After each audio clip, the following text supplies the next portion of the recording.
Hey, everybody, welcome back to another episode of the Traveling Therapist Podcast. I'm excited to have our guest today. She's got such a cool story. I don't even know which angle to hit it with, but Dr. Pam, welcome. So glad to have you here. I always start out when I have a clinician on the show and just say, like, how did you go from being your typical therapist to a traveling therapist? Well, it's great to be here. I'm so excited. And I'll say that I'm an LCSW. I'm a clinician by trade. But for the last 10 years, I've actually owned my own business. I teach college. I'm actually retiring from my college job in about 10 days.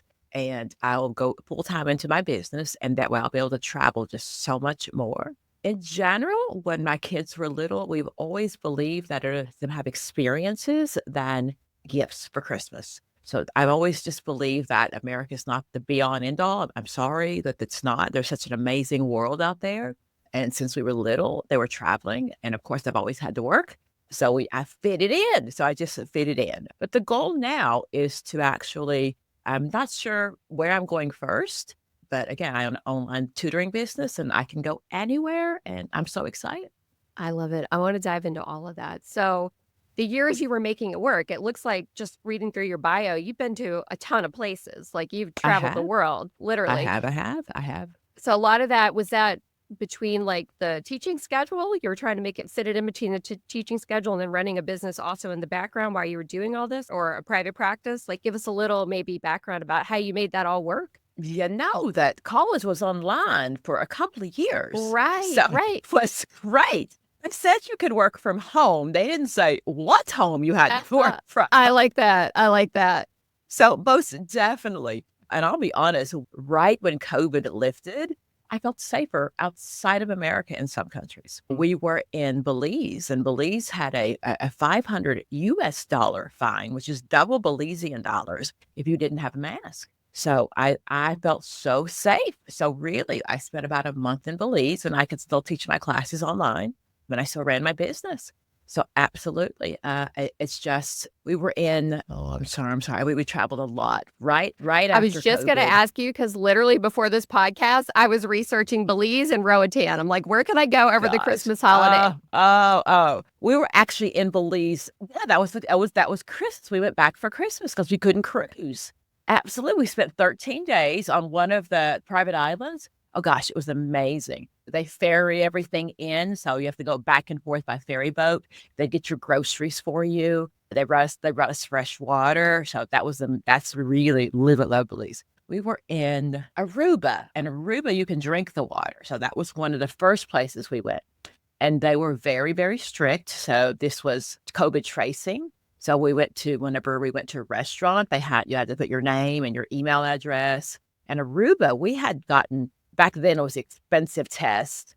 And we'd gotten that in the United States, and they couldn't prove it. They wouldn't let us, so we had to isolate. And we stayed in an Airbnb, but we had to isolate for a couple of days. And they came back to our room and checked us and let us go. But Aruba was really great. There were no cruise ships. So everything, there was hardly anybody there. But all the cruise ships come in, all the little stores right there. There was nobody there. We got such great deals. And I was working. Absolutely. That is awesome. I just love to hear stories like that just to explain to anybody listening, like you can just literally make it work. Yeah. Yeah, absolutely.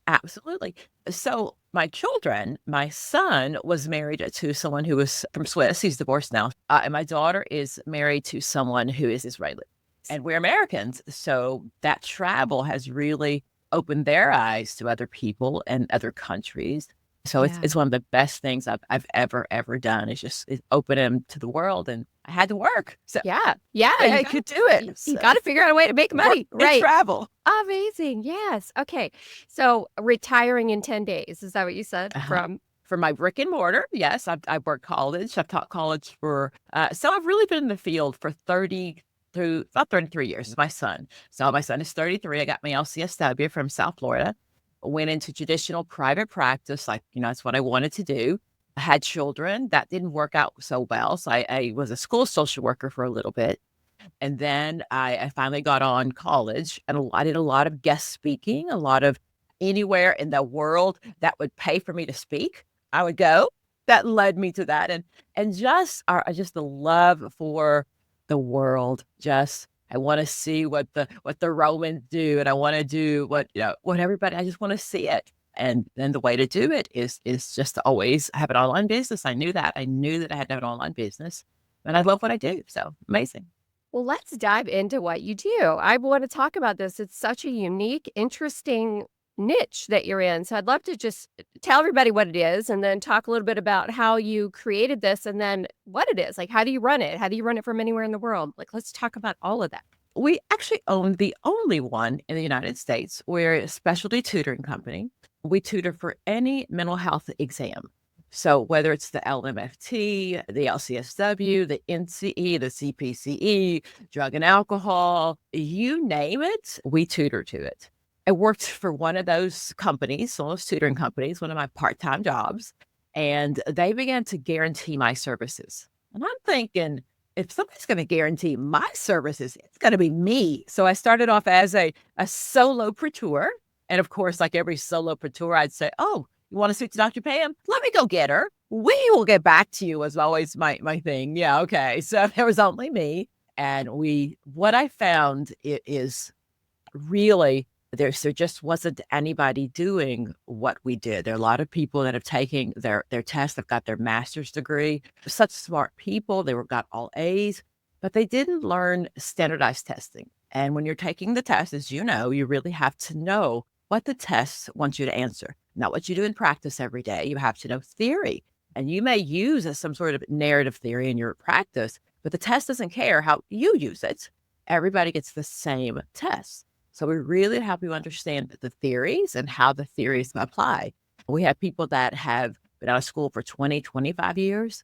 I get a lot of school counselors who decide that they want to go back and become clinicians, and they've been out of school for a very long time. So we start with basic content and really teaching you the theories and the careers and the research and all the things that the test is going to cover.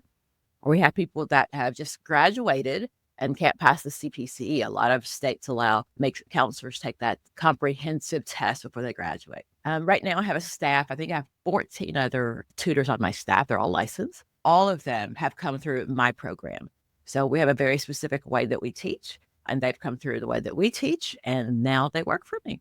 So it's amazing. It's absolutely amazing. And they love paying it forward because they were stuck and they couldn't pass the test. And we have this amazing program that I've come up with. And we've got a 96% passing rate. We're amazing. We're really good at what we do. Scouring your website today because when I knew we were having this interview, I was like, oh my gosh, I'm having flashbacks from when I had to take the exam. I had these, I don't even know whose books they were, but they were these thick books and they were just basically practice tests. And it was like just practice test after practice test. And I just sat with them and just would quiz myself. I had my boyfriend quizzing me, just constantly. And when I went to take the test, I was so scared because, I was already working for a private group practice and they were like, you need to pass this. If you don't pass this, there's going to be a problem. We need an LCSW. So there's a lot of pressure around it, There is. Oh, And I can tell you that, I don't know when you took the test, but in the last few years, especially the LPC, it's really changed from simple recall. It's really more application questions now. So you have to know the theories and then know how to apply them. You'll get a scenario and have to decide, what's ethical and what's not ethical and make decisions like that. And a lot of people, for example, the code of ethics, there's not a dollar amount on whether or not you can take a gift. There's not. It doesn't say that at all. But you've worked for a company that says you can't take more than $25 or this, but the code of ethics does not say that. It says a small gift, but there's actually no dollar amount. So little things like that, if you work for an agency and this is what you've been told, it's just not true for the test. So things like that we really hone in on and make sure that you understand. And then again, test taking skills. yes. And it's so like I have a coaching client. I think she took it like 8 times, the LPC exam. And, she's got learning difficulties. Reading comprehension isn't her thing. She's an excellent clinician. She has a huge group practice with like 20 clinicians in this group practice that she runs. She's completely capable and an amazing clinician, but she could not pass this test. And it's just, I wish I'd known about, because of course I was saying, well, this is what I did. I used these books and studied and that sort of thing. But I wish I'd known about this. I didn't even think to look for a tutoring company for like adult pre-licensed clinicians. It never even dawned on me. So it's really cool to hear that this is available. So it's for all the tests. All the tests, all the tests. So that's a typical client. And again, so what we're going to do with that client is we're going to really suggest accommodations. We would suggest probably 2 extra hours, a private room, and then maybe even a reader. And we tell our clients the reader doesn't have to read everything to you. They can read 3 words or 6 words or whatever you want, just to kind of help you use that time to comprehend. And it's really about just using everything available to get you through those tests. I mean, I've tutored people that were both hearing impaired and sight impaired. So there's so many accommodations out there that really a lot of people just don't know. But yeah, you can do this. If you're listening, you can do this. So what is the mindset shift? Like somebody that's failed it 8 times, how do you help them get the courage to do it again? And how do you help somebody that's in that situation through your program? Because I want somebody listening that maybe is like, that's me. I failed it. I'm not even going to try to take it again. We're called, it's academic coaching for world changers because we do a lot of coaching. And all of us are clinicians on my staff. So we really, we understand we're not just tutors, we're clinicians. And it really is reminding you, you're just missing a skill. That's it. You're missing a skill. The same way that you learned how to drive, the same way that you learned your job. Let me teach you the skill of passing a standardized test. You got through grad school with your lovely high IQ, and most of my clients have never learned how to study because they never had to. They're the smart kids, okay? We teach you how to study. I can't tell you our technique. You gotta watch our YouTube channel, but we definitely have a technique that's proven, that's research. It's really based on the way your brain works and neuroplasticity. So it's really well researched, and we do well. We really do well. And please just don't give up. Don't give up. And I get clients that come close and I'll show them, take it again for 3 years. Like, yeah, you show them. If you come close, get with us and let us tutor you and take it again in 30 days while the information is still fresh, and I can go over questions that you probably missed and topics you missed. One of the things that we do, and we're not trying to ever invalidate any test rules or anything like that, but we ask our clients, did you see something that we didn't teach you? Because we take responsibility. If there are new terms or something out there that's not in current study guides or not in textbooks, then we need to learn it. We need to learn it. So we really try to take pride in really keeping up to date and not have written a book 30 years ago that we still teach from. We really, really keep up to date. That's amazing. It sounds like an amazing program. It really does. How do you go from like pretending to be Dr. Pam's assistant to having this team? Because part of what the listeners might not know is before I do a podcast, I always have the guests submit like a form with topics you can talk about. And part of what you talked about on there was like, it sounded like scaling, hiring the right people, leadership, that sort of thing. So I wonder, can we talk about that a little bit? Because I think a lot of entrepreneurial therapists get in this place where they can't scale anymore without starting to do what you've done with this company. So I'd love if we could talk about that a little bit and give some tips, pointers around how do you do that? It's scary as all get out. Yeah, I I'm gonna lie. Oh my gosh, it is scary as all get out. I started getting really busy and I realized that I needed at least some administrative staff. I was missing clients. I was double booking. I just couldn't do it. I just couldn't do it. And that person that I hired, I promised her the more money that we made, she would make. So as we grew, so the more money I make, you'll make. And I've really tried to be really, really fair with my clinicians. I can't do it without them. I can't. We're a team. So slowly we began I just didn't have enough time. It was just me. And I remember I'm still teaching college at this point. I needed the insurance. Let's be honest. I needed the insurance. I had little kids and we kept growing. And then I'd hire another one and really just kept going. And in the beginning, that's your baby. That's your baby. And you're giving it to somebody else. I'm a huge fan of a Black mega preacher. And listening to one of his sermons, he talked about when he realized he couldn't do everything and he had to just trust somebody. So we definitely, in the beginning, we put out ads, we just ran ads. And now it's really by word of mouth. So as we need somebody, and yeah, So I end up hiring I have a CFO because, I'm a social worker. Right? I make decisions with my heart. Oh, they don't need to pay. Yeah, He's like, I don't look Pam. at numbers at all, right? Exactly. It's He's just like, like, well, Pam, this sounds like a good idea. the staff's got to be paid. We got it. We can't just, no, we got staff to pay. So definitely, let's see here. I have a chief media officer because, I don't know social media. I started, myself, but that's not my cup of tea. Let's pretend. I'm good at what I do. I'm very good at the creative parts. I'm very good at running the business. I do a lot of research, but the other things behind the scene, I had to admit, though, that's just not my cup of tea. I am not organized enough. I'm not my chief scheduler. She's amazing. When I clocked in this morning, I'm like, oh my gosh, where's that email?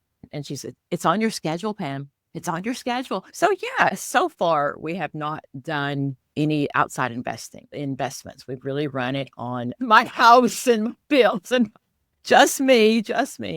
We released our first book about 6 months ago. We've got an app that we're partnering with.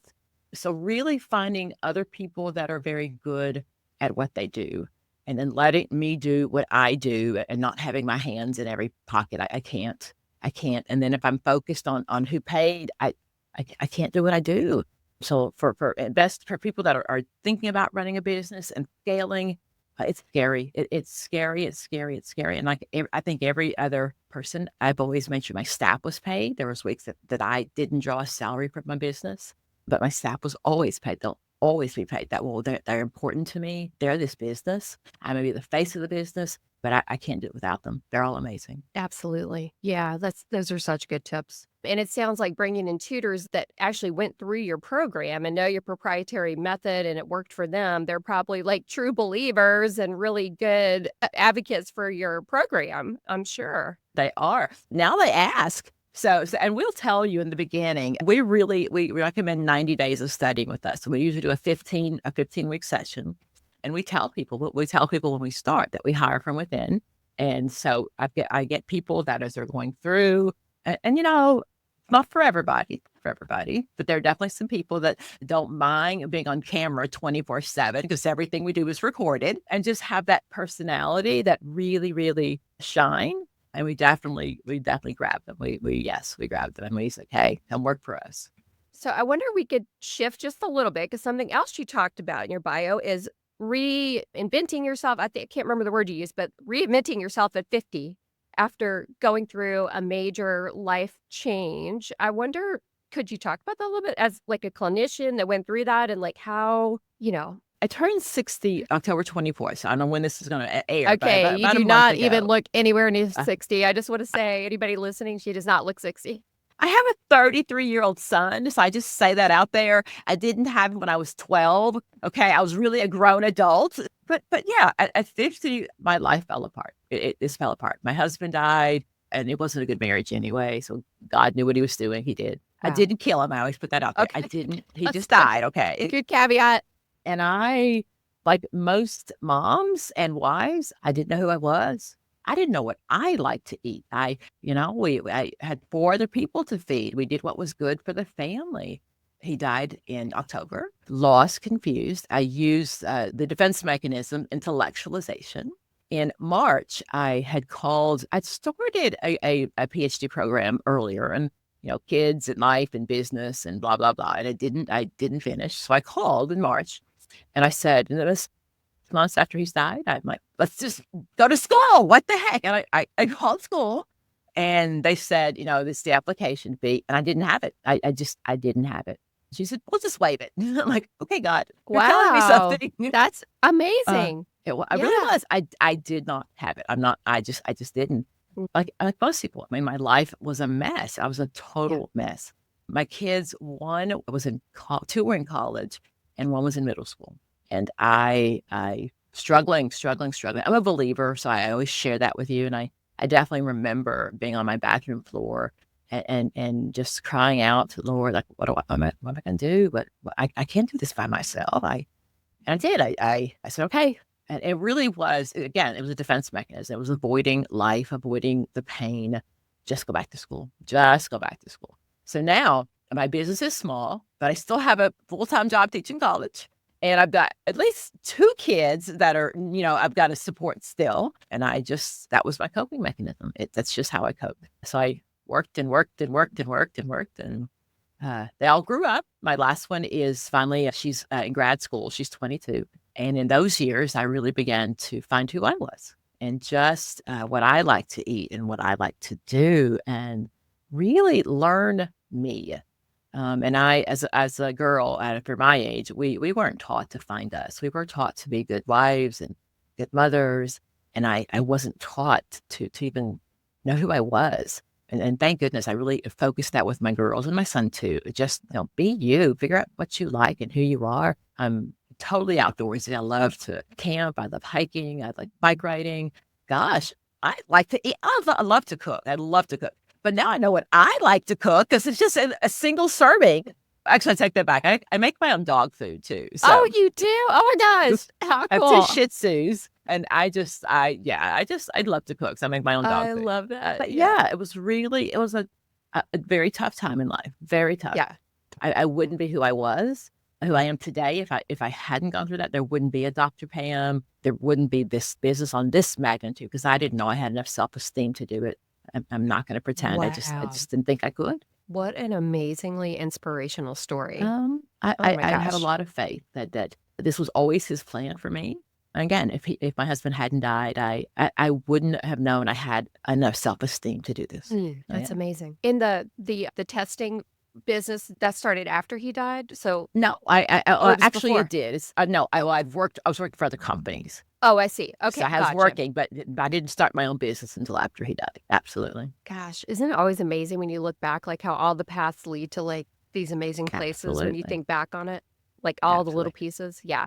It's funny because I was not on Facebook. I told my kids I was not going to ever ask them to be their friend. I'm so clear about that. I am never going to be on Facebook. I'm not going to ask you to be your friend. And I started off my business really in Facebook groups. There are lots of like LCSWs and LMFTs. That's how I started. It's free advertising. I'd say, hey, this is my tutoring and this is my site. And we started off on Skype. That's how old we are. We're on our own platform now, but definitely that's where we started, and it grew. It just grew. And I tell all of our clients that if any of my staff, if it doesn't show that they love what they do, let me know because it's world changers. We really believe that this stupid sheet of paper is stopping you from doing what your calling is. It's a sheet of paper, and I can help you get that sheet of paper. I promise you I can. And that's the beginning of changing your world and all the other people that you're going to change because now you have a sheet of paper and there are people that you couldn't see before because you didn't have the sheet of paper. So it really is just giving back and really believing in our clients. We do. You have a master's degree when you get to us. I don't think they handed it out. So. Right. You figured out how to do that. You can do this for sure. Yeah. With your help, especially. Yes. Thank you.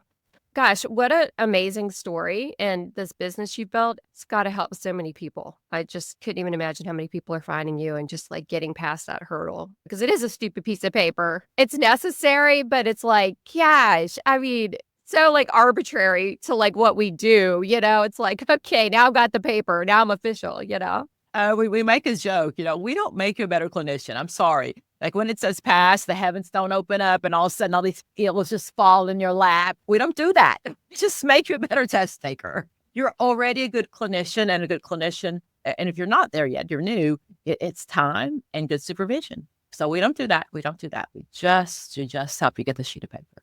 Yeah. Okay. So now that you are retiring, I guess, from college in 10 days, what are your travel plans? Do you have like a big thing planned out or is it just up in the air? So my wise children have said, don't move to a place yet, Mom. You need to live in a couple of places because I actually want to live outside the country. So my wise children have said, go and live 3 months here and 3 months there and 3 months here and see what you like. I want the Caribbean. I love Europe, but I want warm. I just want warm. And I can't afford Southern Italy. That's my first choice, but I can't afford to live there. I need a place where my American dollar goes far and as it's safe as a single female. And really, since COVID, most countries have amazing internet. And even in like the free parks and outside, it most have amazed. I've never, ever had trouble teaching outside of the country. So I don't know. So again, Aruba's on my list, Belize. Costa Rica's always been on my list, but every American wants to go to Costa Rica. I don't know anymore. There's a Facebook page. It's called Blacksit. And there's another one for therapists, but Blacksit is African Americans who've left the country. And I'm on that page a lot to kind of just see where people go and to find a community. That's important to me is wherever I end up is to have a community of, and not necessarily Americans, just a community of people. I'm a social worker. I need to talk to people. But absolutely, somewhere in the Caribbean, some of the islands are very expensive. And I've looked at like sometimes what it takes to buy there. They've got so many rules. So yeah, I've got kids. I definitely want to keep my home here as well. So no McMansion, living off the coast yet. But Yeah. but definitely just living in some Airbnbs until I figure out what my final place will be. So, yeah. Nice. I think that's a brilliant way to do it. We're still doing that. We've been doing this for 4 years. We just go from Airbnb to Airbnb and haven't decided on a place yet. Yeah. It's so What's fun. your favorite place? Oh gosh, everybody asks that. I could not even tell you. I swear, like every place is just different. We tend to gravitate towards South Florida a lot just because it's easy, it's in the country, the water's beautiful. It's almost like you're in the Caribbean.